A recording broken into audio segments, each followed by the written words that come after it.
আনন্দবিডিতে আবারও স্বাগতম। আজকে জানাবো এক অদ্ভুত ঘটনা।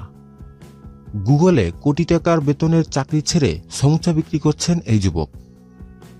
কোটি টাকা বেতনের চাকরি করেন আপনি, তাও বিশ্বের সেরা 1 নম্বর আইটি প্রতিষ্ঠানে। বিলাসবহুল জীবন, আছে নিরাপত্তা, কয়েক বছর চাকরিতে লেগে থাকতে পারলেই উঁচু পোস্ট আর আরও কোটি কোটি টাকার হাতছানি। এসব ছেড়ে যদি আপনি সমুচা ব্যবসায় নামার কথা ভাবেন, সেই ভাবনাকে পাগুলে না বলার কারণ নেই কোনো। বরং আপনার নামের পাশে হদ্দবোকা, রামগাধা বা গরু ছাগল টাইপের বিশেষণ যোগ না করা হলেই ব্যাপারটা অস্বাভাবিক মনে হবে। এমন একটা কাজই করেছিলেন ভারতের মুনাফ কাপাডিয়া। টেক জায়ান্ট গুগলের আরামের চাকরি ছেড়ে যিনি শুরু করেছিলেন সমুচা বিক্রির ব্যবসা, তার কোম্পানির মুনাফা এখন বছরে 50 লক্ষ টাকারও বেশি। গুগলের মতো মাল্টি ন্যাশনাল কোম্পানিতে চাকরি পাওয়াটা আইটিতে পড়া ছাত্র বা এক্সপার্টদের জন্য স্বপ্ন। শুধু ব্র্যান্ড ভ্যালুর জন্যই নয়, এই চাকরিতে নিরাপত্তার নিশ্চয়তা যেমন আছে, তেমনই আছে কারি কারি টাকাও। সেই চাকুরি ছেড়ে দিয়ে মুনাফ ফিরে এসেছিলেন নিজের দেশে, শুরু করেছিলেন সমুচা বিক্রি। তার প্রতিষ্ঠিত বহরি কিচেন এখন পুরো মুম্বাই জুড়ে সমাদৃত। MBA করার পরে বছরখানেক দেশে চাকুরি করেছিলেন। এরপর ডাক এলো গুগল থেকে। মুনাফ উড়াল দিলেন আমেরিকায়।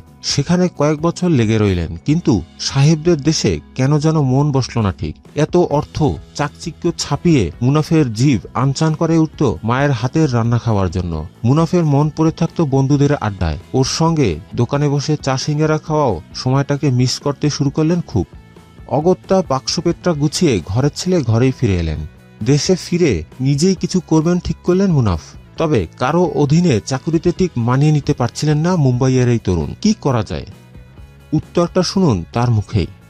তিনি বলেছেন, আপনি যদি কাউকে জিজ্ঞেস করেন যে তোমার হাতে তো বেশ কিছু টাকা আছে, এই টাকা দিয়ে তুমি কি করতে চাও, 90% ক্ষেত্রে তার জবাব হবে সে একটা রেস্টুরেন্ট খুলতে চায় এই টাকায়। আমাদের মুম্বাইতে রেস্টুরেন্ট ব্যবসা খুবই জনপ্রিয়। একদম ছোট পরিসর থেকেও শুরু করা যায়। নিজের ঘর থেকেও খাবারের ব্যবসা করায় কোনো অসুবিধা নেই। তাই আমিও সেই পথেই হাঁটলাম।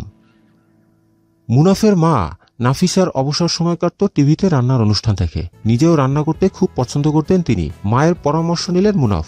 মায়ের হাতে রান্না করা খাবার দিয়েই তার ফুড চেইনের শুরুটা হলো। মুম্বাই শহরে পুরো ভারত থেকেই মানুষজন আসেন চাকুরি করতে বা অন্য কাজের সন্ধানে। নিজের বাড়ির খাবারকে মিস করেন অনেকেই। সেখান থেকেই আইডিয়া নিয়ে নিজের এই ব্যবসায় একটি ট্যাগলাইন ঠিক করে ফেললেন মুনাফ, ঘর কা খানা, অর্থাৎ ঘরের খাবার। জন্ম নিল মুনাফের নিজের রেস্টুরেন্ট দ্য বোহারি কিচেন। বোহারি কিচেনের সমুচা মন জয় করে নিল সবার। বিখ্যাত তারকা থেকে 5 স্টার হোটেলের কর্তৃপক্ষ পর্যন্ত অনেকেই প্রশংসায় ভাসিয়েছেন মুনাফের এই সমুচাকে। অন্যান্য আইটেমের মধ্যে নার্গিস কাবাব বা ডাব্বা গোস্তের মতো সুস্বাদু খাবারও আছে, সেগুলোও পছন্দ করছেন ভোক্তারা। এরপর মা ছেলে মিলে চালু করেছেন regular Saturday lunch set menu, যেটি পাওয়া যাচ্ছে 700 রুপিতে। 700 থেকে 1000 রুপি পর্যন্ত বেশ কটি সেট মেনু আছে এখন বোহারি কিচেনে।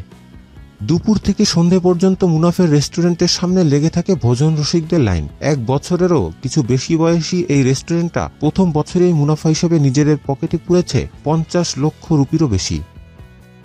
মুনাফের ইচ্ছে আছে কয়েক বছরের মধ্যেই এই অঙ্কটাকে 5 কোটিতে নিয়ে যাবার। সেটা মুনাফ নিশ্চয়ই পারবেন। ভাগ্য তো সবসময় সাহসীদের পক্ষেই থাকে।